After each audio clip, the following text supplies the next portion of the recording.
তো নমস্কার বন্ধুরা, আজ রাত্রে কিন্তু সিএএ কিন্তু কার্যকর হচ্ছে, একটা সংবাদ মাধ্যম কিন্তু সেটা ঘোষণা করা হয়েছে। তো বন্ধুরা, আপনারা অবশ্যই কিন্তু সম্পূর্ণ দেখুন এখন মুখ্যমন্ত্রী কি ঘোষণা করছেন, কি বলতে চেয়েছেন এবং সিএএ কি সম্পূর্ণ এই ভিডিওর মাধ্যমে তুলে ধরবো। অবশ্যই ভিডিও সম্পূর্ণ দেখবেন।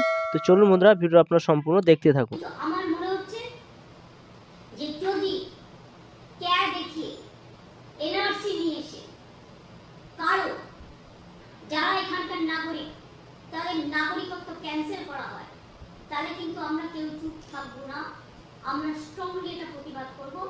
আমরা আগে জানিয়ে গেলাম।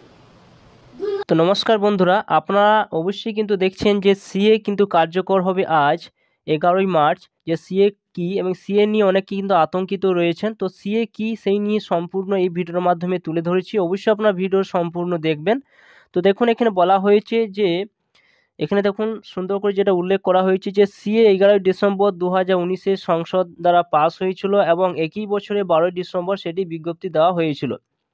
এছাড়া এখানে বলা হয়েছে যে কেন্দ্রীয় সরকার নাগরিকত্ব সংশোধনী আইন 2019 সিএএ এই নিয়মগুলিকে বিজ্ঞপ্তি দিয়েছে। কেন্দ্রীয় স্বরাষ্ট্রমন্ত্রী অমিত শাহ বলেছিলেন যে 2019 সালে পাস হওয়া আইনটি লোকসভা নির্বাচন আগে কার্যকর করা হবে, তার কয়েক সপ্তাহ পরে এটি এসেছিল। তখন এখানে বলা হয়েছে যে সিএ বাংলাদেশ, পাকিস্তান এবং আফগানিস্তান থেকে আসা অমুসলিম যারা অভিবাসীদের ভারতীয় নাগরিকত্ব পেতে সহজ করে তোলে।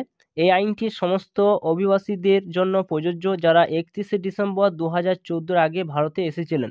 তাদের ক্ষেত্রে এই সিএ কার্যকর হচ্ছে।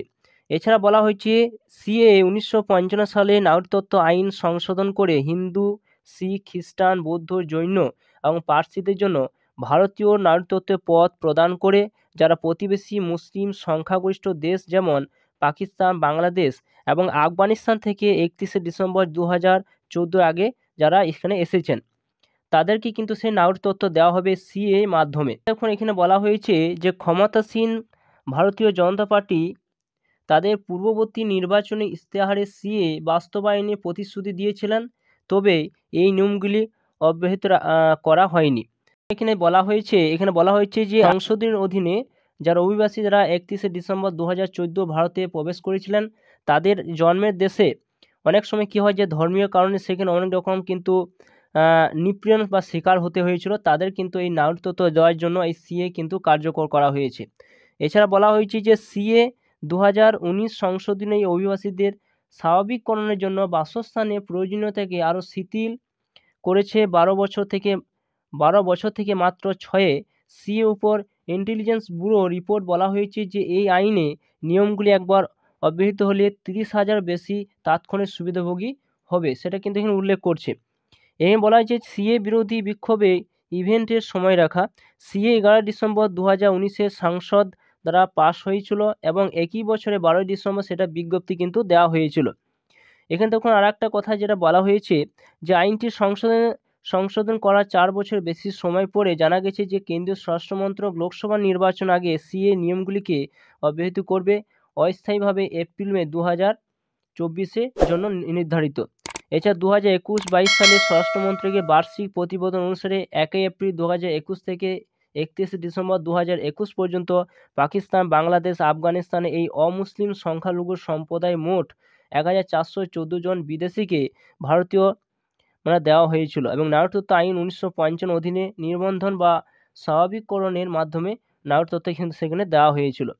তো এখানে দেখুন আরও উল্লেখ করা হয়েছে যে ডিসেম্বরে 2019 থেকে ফেব্রুয়ারি 2020 পর্যন্ত সারা দেশে সিএ বিরোধী বিক্ষোভে একটি ঢেউ ছিল, যা শেষ পর্যন্ত উত্তর পূর্ব দিল্লি দাঙ্গার দিকে নিয়ে যায়। দাঙ্গার সময় 13 জন কিন্তু প্রাণও কিন্তু হারিয়েছিলেন। তো এখানে দেখুন সিএ কিন্তু কি, সিএ হচ্ছে একটা যেটা আমাদের ভারতের বাইরে যে সমস্ত দেশ রয়েছে আফগানিস্তান, পাকিস্তান, সে সমস্ত দেশ থেকে যে সমস্ত ব্যক্তিরা ভারতে রয়েছেন এবং একটা 2014 সালের মধ্যে এখানে কিন্তু এসেছেন, তাদের কিন্তু এই ভারতে একটা নাগরিকত্ব দেওয়া হবে, সেই জন্য সিএ কিন্তু কার্যকর হচ্ছে। এবং এখানে দেখুন আর একটা উল্লেখ করা হয়েছে যে নিয়ম অনুসারে সেটা বলা হয়েছে যে অনলাইনের মাধ্যমে কিন্তু সেটাই প্রক্রিয়া কিন্তু চলতে পারে, যে অনলাইন মাধ্যমে আপনারা জানাতে পারে যে অনলাইন মাধ্যমে আপনাদের সেই নাম কিন্তু নথিভুক্ত করতে হবে, এমন কিন্তু সেই নিয়ম কিন্তু কার্যকর হতে পারে। তো আজ রাত্রে কিন্তু সেটা ঘোষণা হতে পারে। তো কি ঘোষণা হচ্ছে সম্পূর্ণ কিন্তু আপনারা জানতে পারবেন। তো অবশ্যই বন্ধুরা ভিডিওটা সম্পূর্ণ দেখলেন। যদি ভিডিও ভালো অবশ্যই লাইক করুন, চ্যানেলটা অবশ্যই সাবস্ক্রাইব রাখুন, পাশে থাকা বেল আইকনটি অবশ্যই আপনারা প্রেস করে রাখবেন।